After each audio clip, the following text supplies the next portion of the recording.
visto cosas que no creeríais. Atacar naves en llamas más allá de Orión.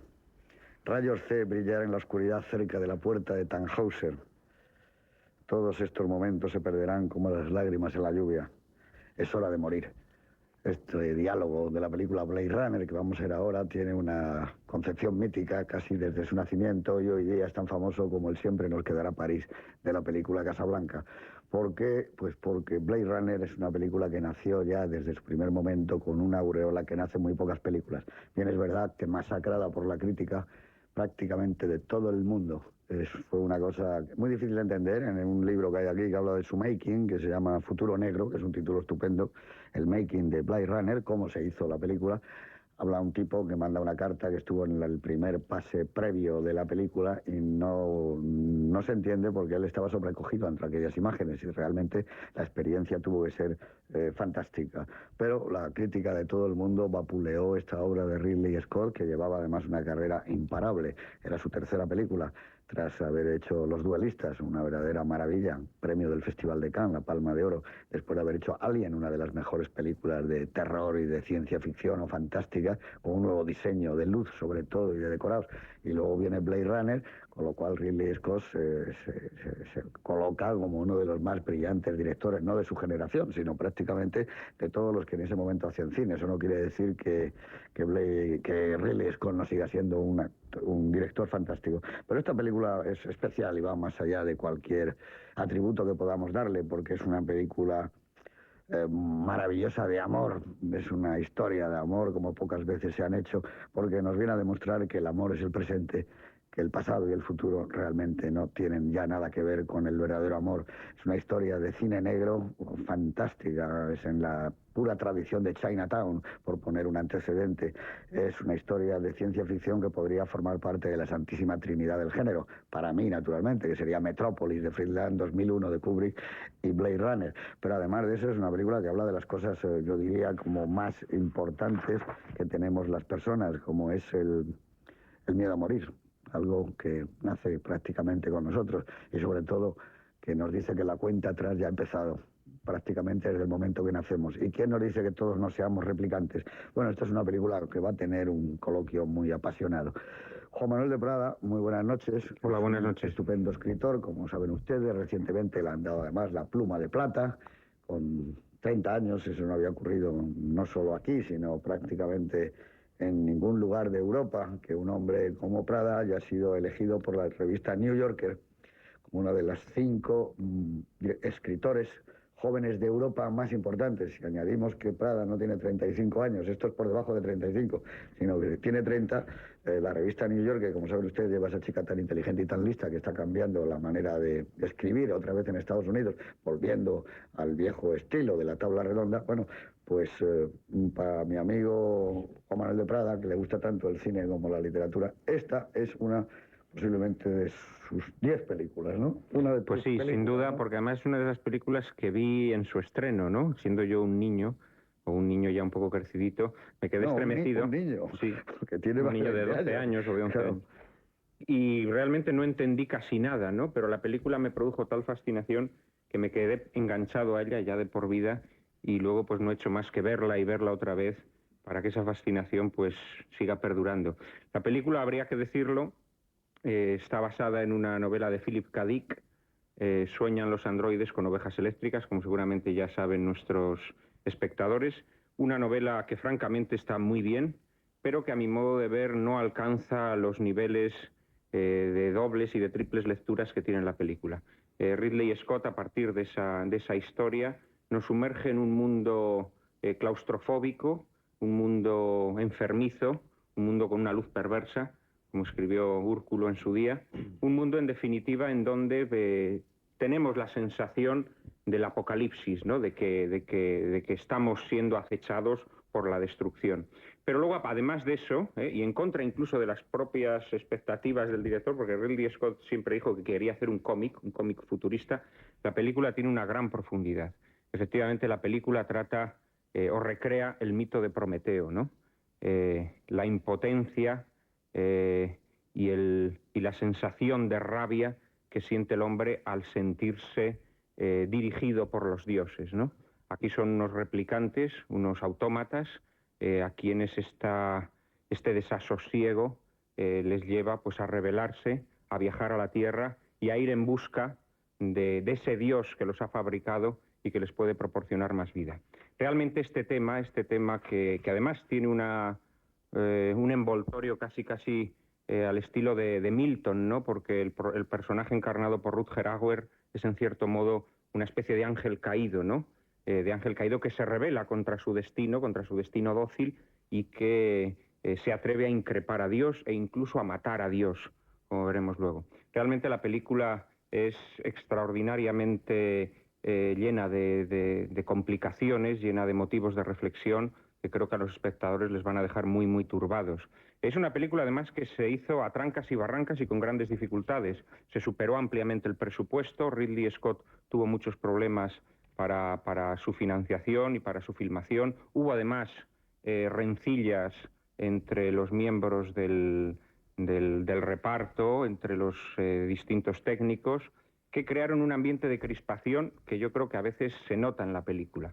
Y creo que esto además es bueno. Muchas de las escenas, incluso las más mitológicas de la película, como es precisamente ese monólogo final de Rutger Hauer, fueron improvisadas sobre la marcha en una última jornada agotadora en la que el actor holandés, deseando robarle protagonismo a Harrison Ford, a su oponente Harrison Ford, le propuso a Ridley Scott pronunciar ese hermosísimo monólogo que efectivamente se ha convertido en uno de los momentos más célebres de la historia del cine. Ridley Scott, que se llevaba muy mal con Harrison Ford, todo hay que decirlo, le permitió a Rutger Hauer ese momento de lucimiento y realmente pues nos ofrecen ambos, el director y este espléndido actor holandés, uno de los momentos más sobrecogedores, más emocionantes y más bellos de la historia del cine. Creo que vamos a asistir hoy a una de esas películas que cambian una vida y que sobre todo son una semilla que llevamos siempre dentro y que va creciendo dentro de nosotros y que nos va acompañando a medida que nuestras preocupaciones y nuestros desasosiegos vitales van creciendo también. Muy bien, muchas gracias. Has citado a Eduardo Úrculo. Hace ya muchos años, en el año 88, hace 13 años, se editó en Tusquets un libro estupendo que se llama Blade Runner. Y había unos textos de gente fenomenal, José Luis Guarner, Alberto Cardín, Vicente Molina Foy, Fernando Sabater, Guillermo Cabrera Infante y Eduardo Úrculo, que hizo un artículo estupendo. Aquí le vemos en donde dice función luchador, pintor. Aquí está, lo verán ustedes, con su sombrero naturalmente. Hizo un artículo estupendo que se llamaba Luz Perversa, que era la luz de Asturias, ¿no? Sí, hice un panegírico Ahí por allí, ¿no? Claro, es que hay muchas connotaciones que, por ejemplo, para mí son familiares dentro de lo que es entre la ficción y la no ficción.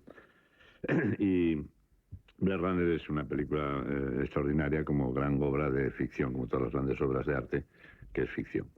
Yo hacía en ese artículo una comparación con la luz de Asturias, no solamente con la luz que produce la lluvia, que produce el agua, que produce las fábricas echando esos fuegos, es decir, esos planos donde la película que vamos a ver va a empezar, donde esas chimeneas que es una mezcla en Sidesa, la Duro Felguera, la cuenca minera donde yo me he criado, realmente, y ese incluso no solamente en la película no se ve, pero yo en Blade Runner yo olería azufre.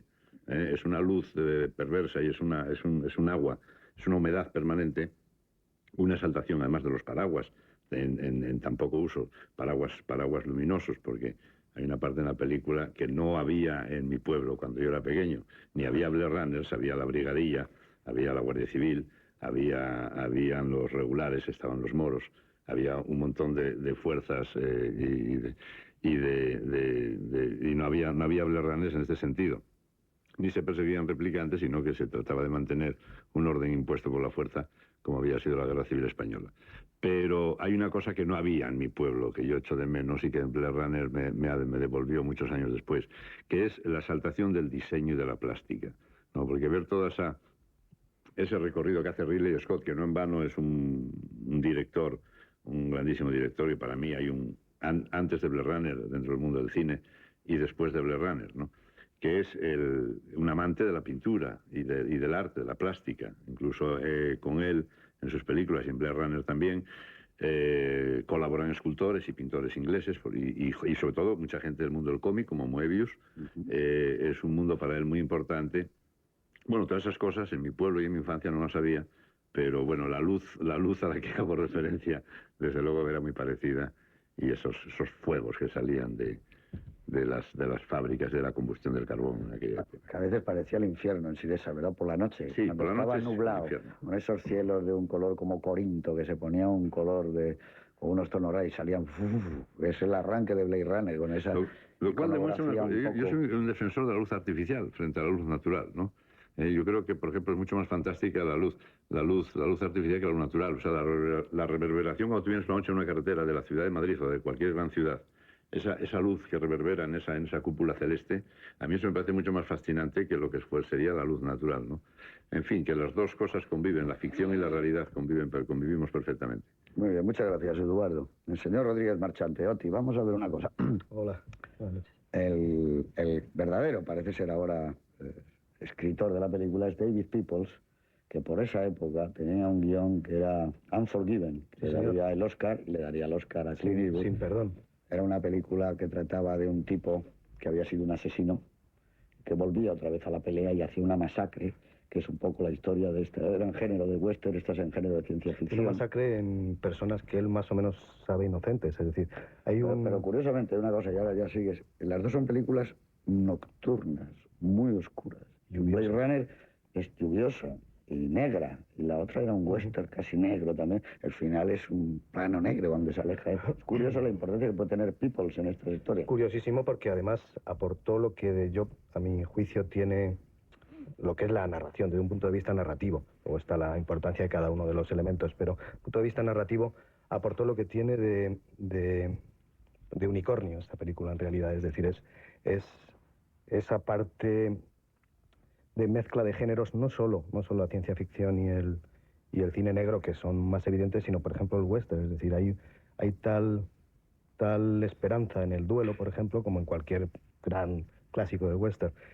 Y yo creo que lo que consiguió entre el guionista, por supuesto, y luego una serie de actores, y lo que ha aludido Eduardo Úrculo de el paisaje que deja en la tela de esa pantalla, es algo que fue a los años 80, después ya se vio que fue prácticamente todo el cine que se hizo después en los años 80. Yo creo que Blade Runner es probablemente la película más influyente en esa década, probablemente haya otras que también, pero en esa década sin ningún tipo de duda, de tal manera que por hacer paralelismos, podría ser lo que luego Tarantino consiguió en los 90, es decir, cambiar la manera de hacer, de decir,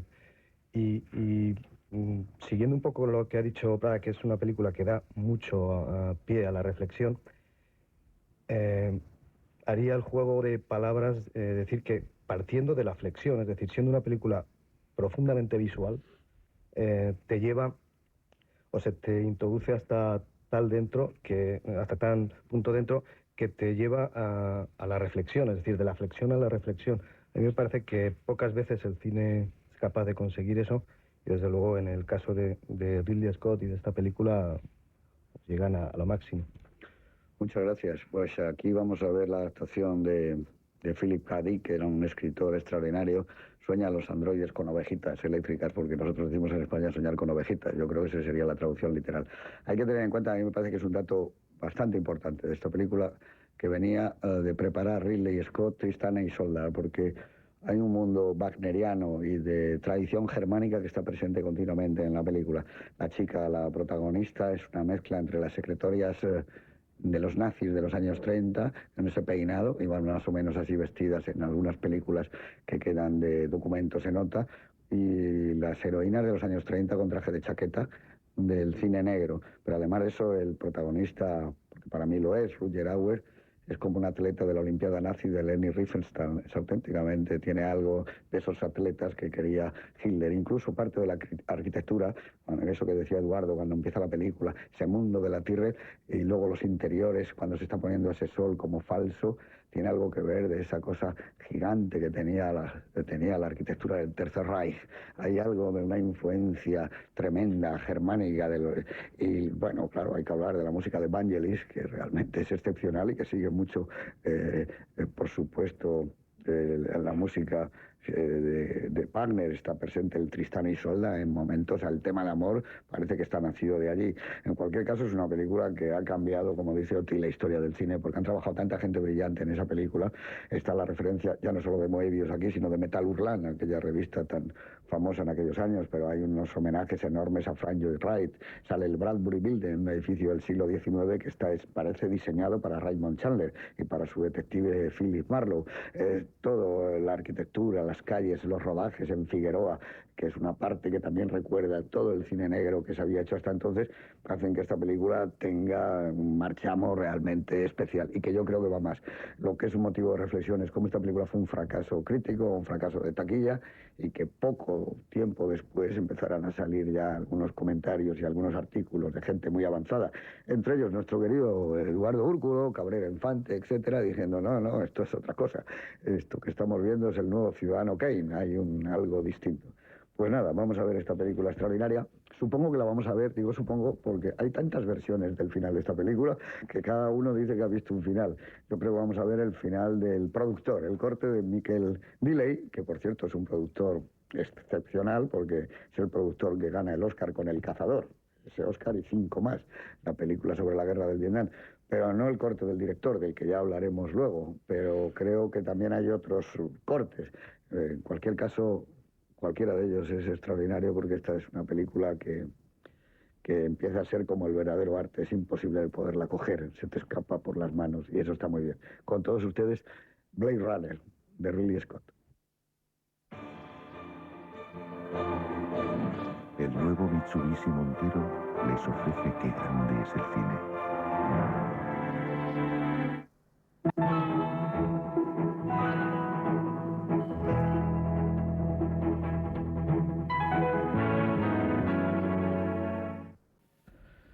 Bueno, pues aquí, en este final, con la voz en off, que ha sido tan controvertido, acabamos de ver una vez más, y ojalá que nos queden muchas, Blade Runner, una película que tengo yo aquí puesto que, si bien está muy influida por Metrópolis, a su vez yo creo que películas como Desafío Total, Terminator, Brasil, Robocop, hasta Matrix salen de esta madre, de estas imágenes, de la textura de esta película, de esos humos en las calles, que él ya le gusta tanto a Ridley Scott que lo mete en una de las películas suyas que a mí más me gusta, que es la de La sombra del testigo, aunque lo mete también en otra que me parece que es el horror, que es la de Hannibal Lecter, que a mí me parece que es espantosa esa película, pero él lo mete también el humo al llegar al castillo. Pero en cualquier caso, para centrarnos, dinos, por ejemplo, tú, las diferencias que hay entre lo que se llama el montaje del director, el director's cut, y el montaje del productor, que es el que hemos visto. Fundamentalmente son tres. En la versión de Ridley Scott no hay voz en off, lo cual convierte a Harrison Ford en un villano, es decir, al quitarle esos comentarios donde, por ejemplo, en la muerte de Zora, pues él se siente culpable de haberla asesinado, donde se quita toda referencia a su psicología, a sus sentimientos, etcétera, etcétera. Él se convierte pues, en un asesino implacable, ¿no?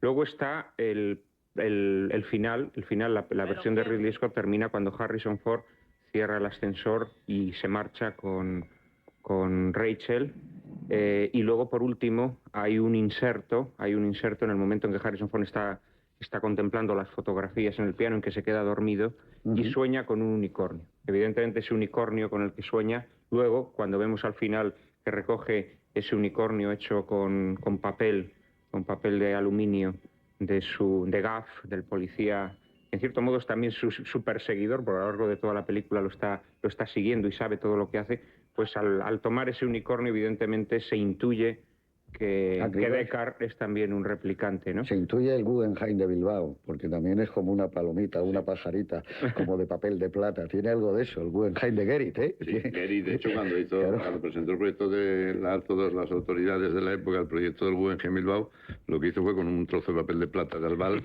hizo así, dijo, ¿cuál va a ser el proyecto? Dijo, esto. Lo puso encima de la mesa y ese fue el proyecto. Realmente yo creo que el añadido final es quizá lo más discutible, ¿no? Pero la voz en off a mí me encanta. O sea, que la película... Hombre, la voz en off le añade humanidad, nos aproxima al personaje. A los productores les resultó insoportablemente antipático el personaje, insoportablemente canallesco. Les parecía un frío ejecutor, un mercenario sin sentido. No podía ser una de las razones del fracaso de esta película, os lo digo a todos, que Harrison Ford venía a ser el héroe de Indiana Jones y de las galaxias, y que aquí es un tipo muy duro y que la gente se encuentra otro personaje, podían pensar que Harrison Ford era Harrison Ford, ¿no? Pero aquí no creo que es otro tipo. o sea, que no tuviera que ver con la imagen de Harrison Ford. Era la estrella absoluta. Yo creo que es una película demasiado innovadora en ese sentido como para que de repente penetre así perfectamente en el público. Es decir, el público prefiere verla 5 años después cuando hay un montón de... Cuando da menos miedo. Sí, porque en realidad es que no... hay tantas cosas, hasta incluso desde un punto de vista argumental, hay tantas cosas que se quedan sueltas que eso hay que atarlo y eso solo el tiempo va atando una serie de... Bueno, una película demasiado densa, quizá. Una de las cosas que no están muy claras y que es una de las cosas que siempre ha escrito Philip K. Dick, sobre todo, este es Torneo Mortal, donde habla de lo mismo. Ha habido una guerra, la humanidad está dividida, queda muy poca gente y se han ido a otros planetas. Hay una que es El hombre del castillo, que es donde se supone que Estados Unidos ha perdido la guerra mundial y está dividido entre una zona japonesa y una zona alemana. Y entonces tiene mucho que ver con el mundo de Blade Runner, ¿no? De ese mundo de que está cayendo eso que tú hablabas, una lluvia perpetua y continua, siempre es de noche, hay una especie de unos crepúsculos que duran como las noches estas de Finlandia, muy poco tiempo, y otra vez la oscuridad, todo ese mundo está muy claro. Pero pocas veces yo creo que en una película se ha planteado con un sentido real y auténtico el futuro como en esta, y se ve que está bien, que el 2019 puede ser así. Y además aunque, lo más sorprendente... Aunque no quede claro que es que ha habido una catástrofe, la gente de dinero se ha ido del planeta Tierra, aquí solo quedan Blade Runners, replicantes, poca gente mezclada, de hecho, sushi, la comida tipo de Taiwán... La película que empieza dando una fecha a la que todavía no hemos llegado en ella, en nuestro tiempo de no ficción, Los Ángeles, noviembre de 2019, en muchos aspectos, quiero decir, la parte que tiene todo el desarrollo, todo el movimiento escénico del termitero, de lo que es el termitero de una ciudad, quizá hace 20 años no existía esa densidad de termitero en cualquier calle de cualquier ciudad, y hablo de España, hablo de Madrid, pero podría nombrar cualquier otra. Ese termitero está ya perfectamente incorporado a cualquier vida urbana, Sí, sí. Tú cualquier día ya por la noche vayas, da igual que por Madrid, por la calle Juan Bravo, que por otras calles de cualquier otro barrio donde sea, las noches están llenas de un personal polimorfo, vestido de una manera totalmente sí, lo que llamaban ellos tribus. Y las tribus urbanas, etcétera, todo eso está incorporado, que eso se ve. Y una mezcolanza de idiomas, que es muy bonito, hay un idioma. Hay un futuro que la interlingua, que dice... Hay un detalle que yo creo que saca esta película de cualquier intento de apresarla en un tiempo, aunque te da una fecha muy concreta y la película transcurre en muy poco tiempo. Es decir, que siempre da impresión de futuro. Yo creo, vamos, es el futuro como filosóficamente, bueno, pues prácticamente no existiría, pero si haces caso a lo que la película te quiere contar, lo que te viene a decir es que le da la vuelta a la lógica y dice que cualquier tiempo futuro fue peor, no cualquier tiempo pasado fue mejor, sino que cualquier tiempo futuro fue peor. Con lo cual, es una película que yo me permito lucubrar que en el 19 o en el 20 aún parecerá del futuro, es decir, que siempre va a parecer del futuro, porque tiene elementos que la entroncan, pero con el pasado más casi medieval, es decir, no es el hecho de que salgan unas bicicletas o el hecho de que haya una especie de sensación casi medieval en ese sentido, de calle medieval. Sí, los puestos de comida en la calle, los mismos anuncios, por ejemplo, la saltación del neón que hace Ridley Scott, y una sociedad impropia de lo que nosotros creemos futuro, que es aséptico completamente. Esos anuncios, por ejemplo, esa japonesa, enjoy, diciendo así, de repente, eso lo tenemos, que eso es Times Square, en Nueva York, son cualquier pantalla ya de las de neón, y ya estaban en la época. Lo que pasa es que efectivamente la película siempre tiene esa temporal en ese sentido, porque yo creo que es una obra que está fuera del tiempo, que aguanta muy bien el tiempo. Sí, quizá el milagro del diseño, de producción de esta película, es que han hecho un futuro que, a diferencia de esos futuros asépticos de los que habla Oti, pues mezcla por un lado los avances de diseño, ¿no? Porque con la suciedad, la cochambre, la mugre, todo eso le da una una atmósfera de rumbre a la película que la hace mucho más presente y mucho más perfectamente asimilable para un espectador contemporáneo. El vestuario, por ejemplo, creo que también es muy importante destacar cómo el vestuario... Todo el mundo va vestido ahora de Blade Runner, camisas oscuras, corbatas más oscuras todavía, es verdad, ¿no? Es eso, eso es, está claro. El Que capote, hay una cuestión la basura, ideológica. por ejemplo, en la ciudad, La basura. donde se cobija Pris, esta, Daryl sí, Hannah. Y hay una Daryl cuestión Hannah. ideológica que la Es película basura.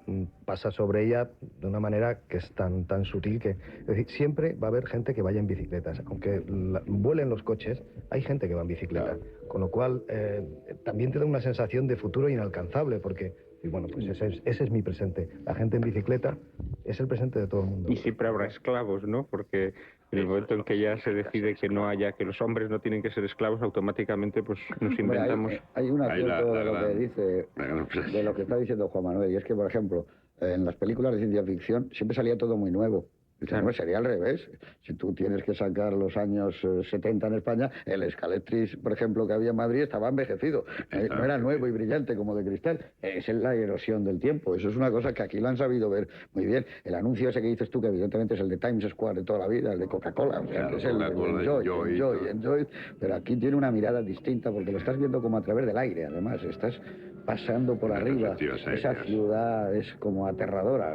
La Tyrrell esa, la Tyrrell es una cosa tremenda, ¿no? La Tyrrell Corporation. La Tyrrell. Hay una cosa sobre lo que acaba de decir Juan Manuel de los esclavos. Hay una frase en la película que es al final también, antes del gran monólogo extraordinario, ¿no?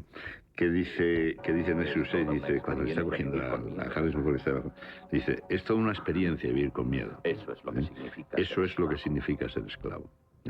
Es otra de las cosas del guión de la película muy interesante. Y hay una cosa que aún no lo hemos hablado, pero supongo que lo haremos, y es el particular y casi abrumador elogio de la memoria, que como cosa, como única casi agarradera, ¿no? agarradera de alguien, y además con el efecto de que la memoria nunca sabes si es verdadera, porque es tu memoria y no puedes luchar contra eso. Aunque no sea tuya, la tienes incorporada y con lo cual...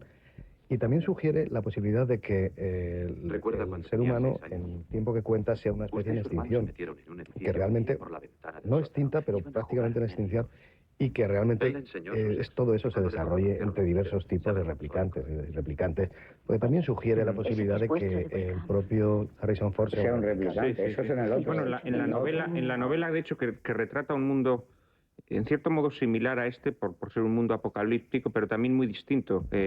La ciudad que se retrata en la novela, que por cierto es San Francisco, no Los Ángeles, es una ciudad deshabitada, es una ciudad en la que apenas queda nadie, donde han desaparecido los animales. Es curioso porque aquí en la película sí que hay animales, hay muchas palomas, por ejemplo. Es un lujo tener animales. En la novela es un lujo, es decir, es el símbolo de riqueza, ¿no? La posesión de un animal, no de una réplica, no de un animal eléctrico, ¿no? Que es lo que casi todo el mundo tiene.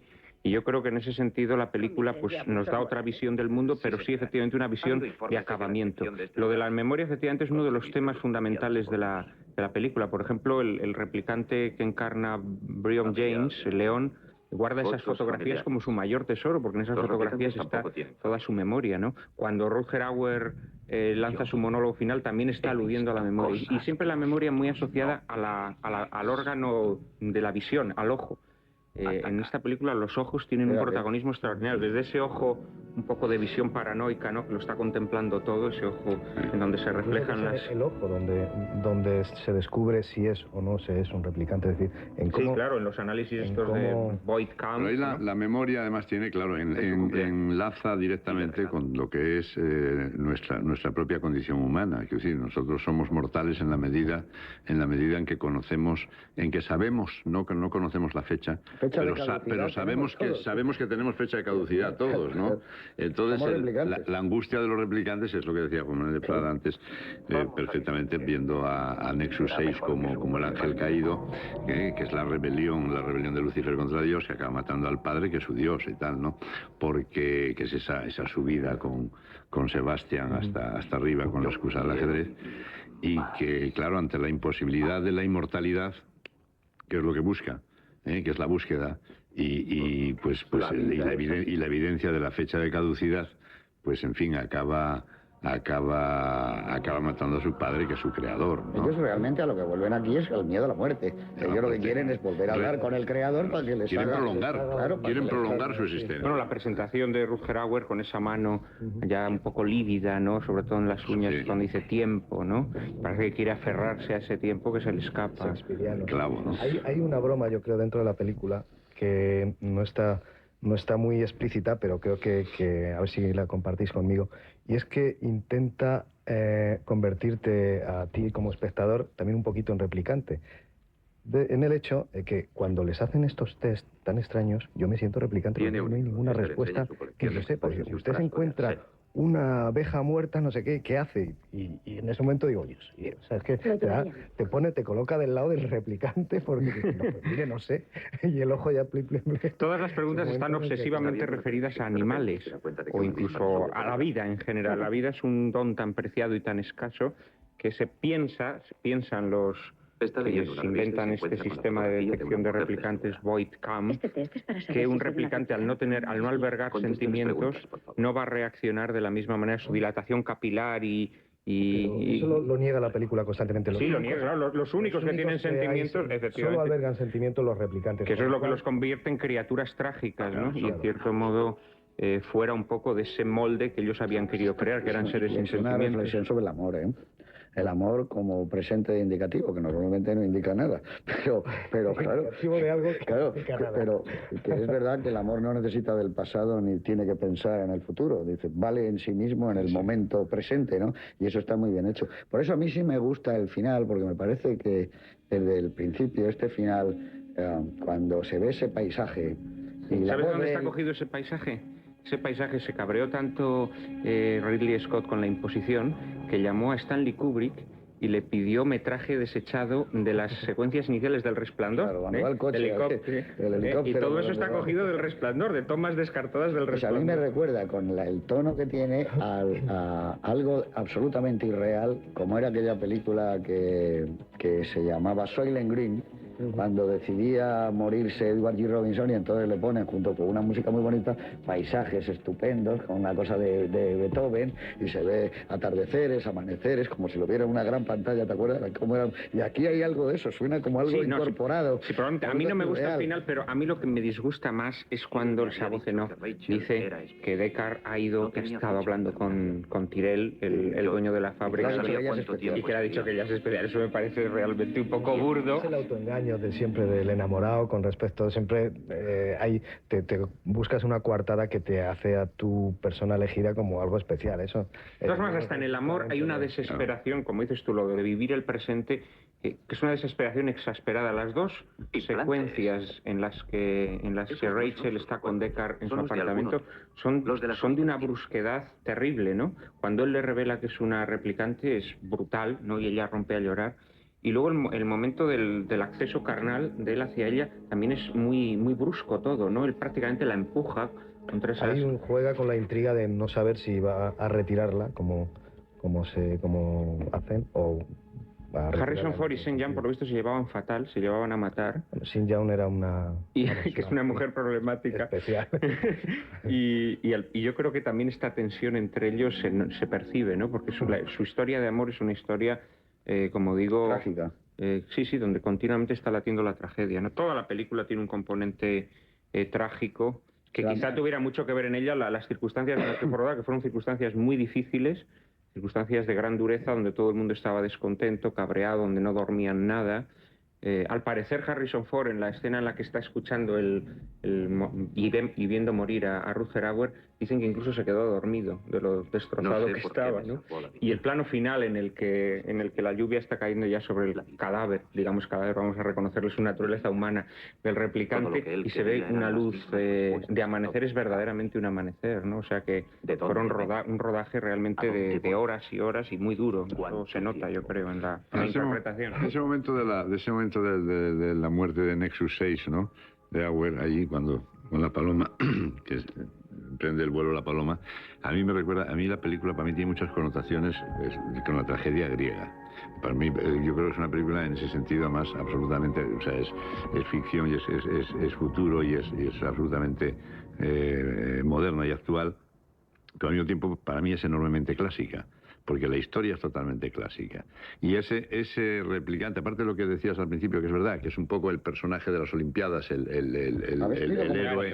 héroe ario del sueño del Tercer Reich, ¿no? Sí. Realmente. La encarnación. También es un Praxiteles, porque claro, de alguna manera es el sueño Son las estatuas ario que hay al lado del Estadio Olímpico de Berlín. Esa cabeza, cuando ya él se le cae ese pelo así, que recuerda, en fin, en algunos aspectos también el mejor Brando, ¿no? De aquella cabeza de Brando también en algunas. Aquel Brando rubio del baile de los malditos. El baile de los malditos. El alemán, pues es como un Praxiteles, ¿no? Es un momento es una cabeza absolutamente clásica griega, ¿no? Es curioso como en una película como esta... Había una gran fascinación en el Tercer Reich por todo lo griego. O sea, en edificios, en pórticos, en los templos. El Tercer Reich tiene una fascinación entre, más que lo griego, el arte romano. Y el romano. Que son un poco los bárbaros de los griegos.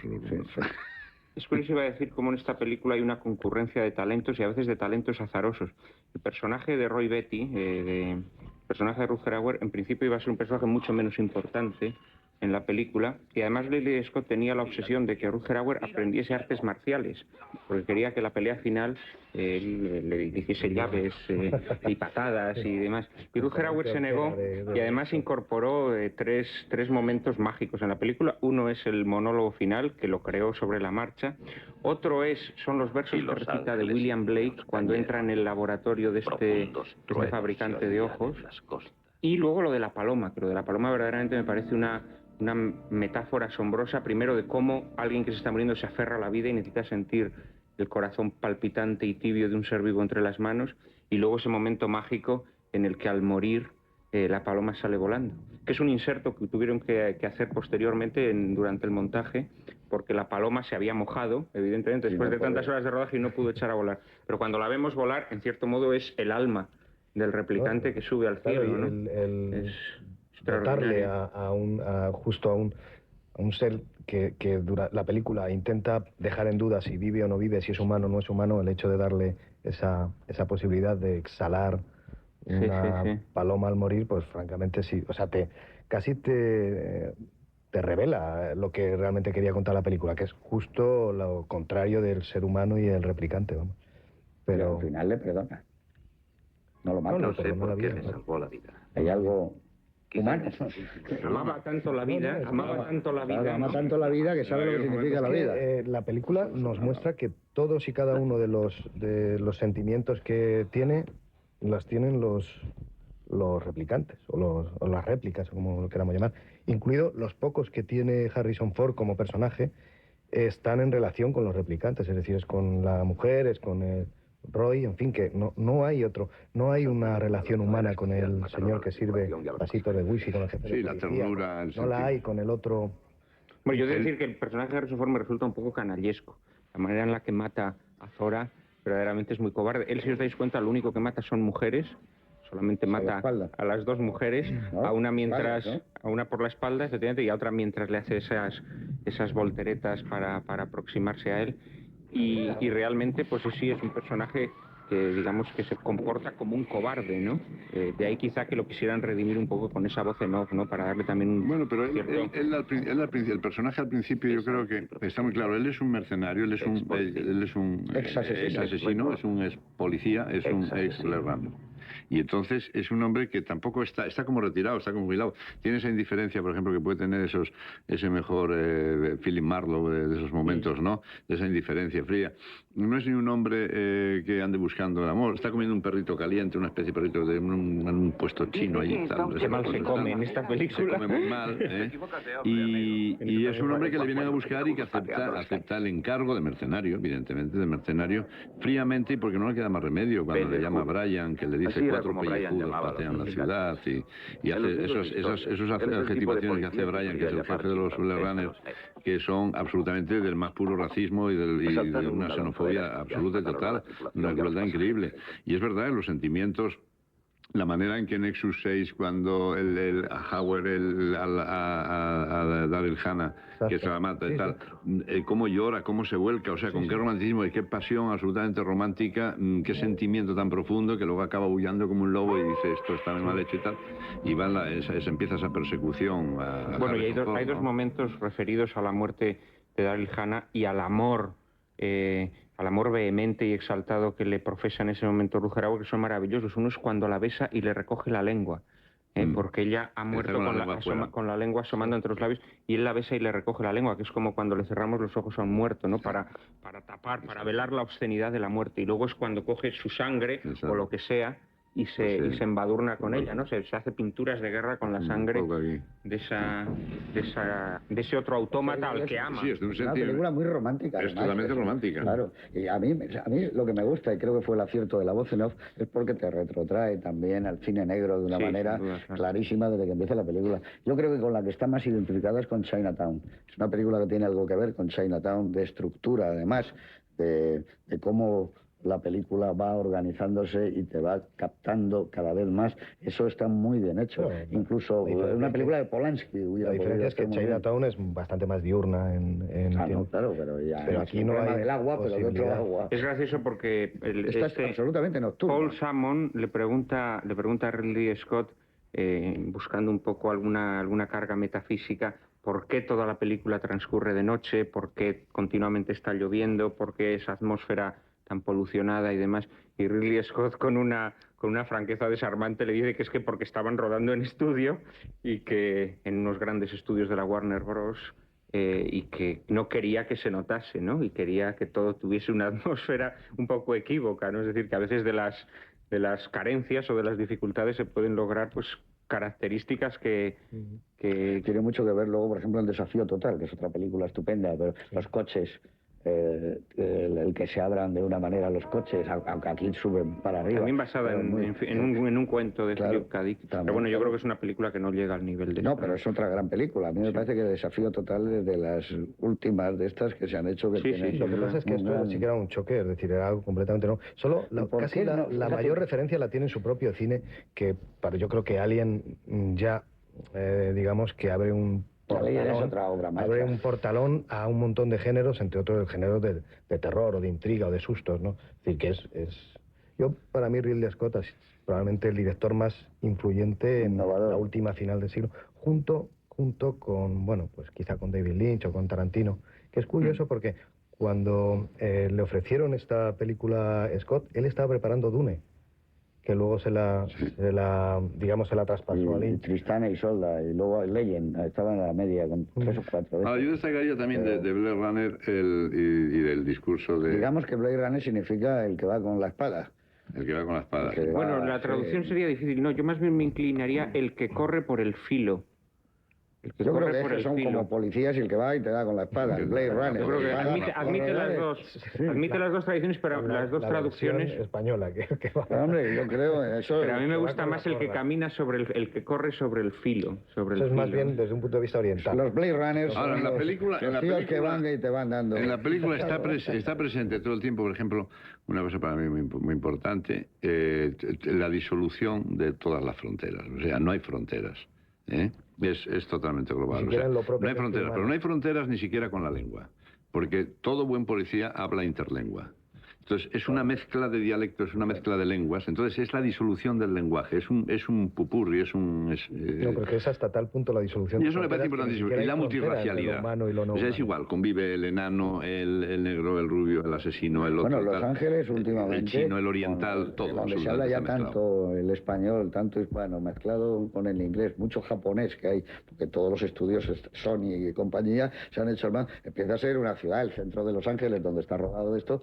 Hombre, el Bradbury Building, y eso tiene mucho que ver, el centro de Los Ángeles, como es exactamente Blade Runner ahora. Bueno, él estaba muy preocupado por captar... enormes. Él estaba muy preocupado por captar algunos edificios emblemáticos, ¿no? Está el Bradbury Building, está también su apartamento, que es un edificio de Frank Lloyd Wright. De Lloyd Wright, efectivamente. Aunque luego por supuesto, los interiores son estudios. Es curioso porque el piso Joy Bank de Rosers, está también, que es otro edificio. Tienen algo de viejo y de joven. Hay como bloques de piedra, pero luego tienen unos toques distintos como de barrocos. Es una cosa maravillosa la arquitectura. El edificio de Lloyd Wright, por cierto, que ha sido utilizado en montones de películas, incluso en series cutres de televisión y demás, nunca tiene la fuerza fantasmagórica de esta película, ¿no? Esas escaleras están recorridas por esos haces de luz, ¿no? Es prodigioso. Luego el piso de Sebastian es curioso porque toda la película aprovecha viejos decorados. El piso de Sebastian son decorados de My Fair Lady. Fíjate, qué curioso, ¿no?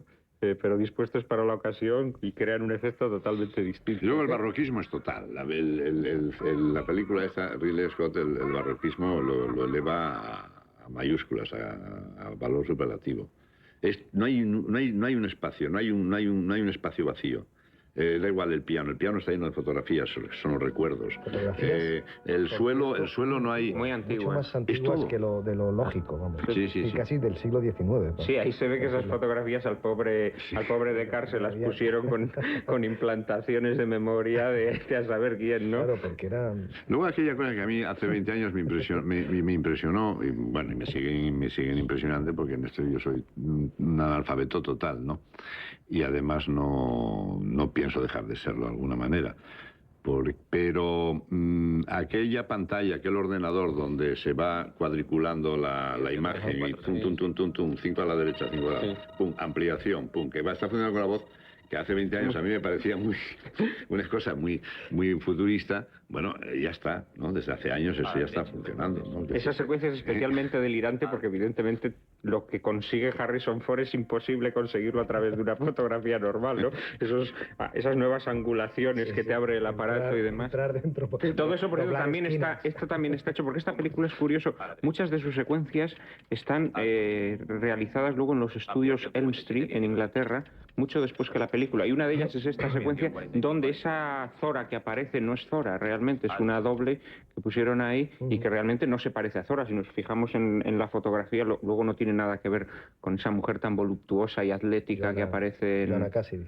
La Joanna Cassidy, que aparece en el garito, ¿no? Bailando con la serpiente. Ropa interior y una especie de plástico. Chubasquero transparente. Eso también es anticipatorio de la moda, ¿no? Luego hemos visto cosas así. Es que es curioso. El bar, por ejemplo, en la moda, toda la cosa de diseño del famoso bar, cuando él llama a Rachel que no viene y está tomando tal, las copas con aquellas cosas luminosas. Tú que eres, José Luis, un especialista en los brebajes cinematográficos. Está muy bien. Y luego todas están con las boquillas como de los años 30, es todo un poco años 30, pero luego al mismo tiempo tienen unos tocados y unos sombreros absolutamente como futurista, como de una plasticidad enorme. Hay una mezcla muy grande. En este libro, Tony Miró, el español, dice que cuando tú te vas a los años 30 y coges a una mujer y le pones un traje de chaqueta, siempre es clásico, nunca está fuera del tiempo, nunca va a estarlo. Y es verdad, como una clámide, nunca estará fuera del tiempo. Entonces, ellos no han inventado mucho para que luego te quede ridículo. Es decir, aquí no hay nada ridículo. Tú ves a lo mejor 2001 y llevan en vez de corbata un botoncito aquí. Bueno, parece ser que eso iba a ser el futuro, pero no. La corbata sigue y la corbata estos la sacaron hace 20 años y van con corbata.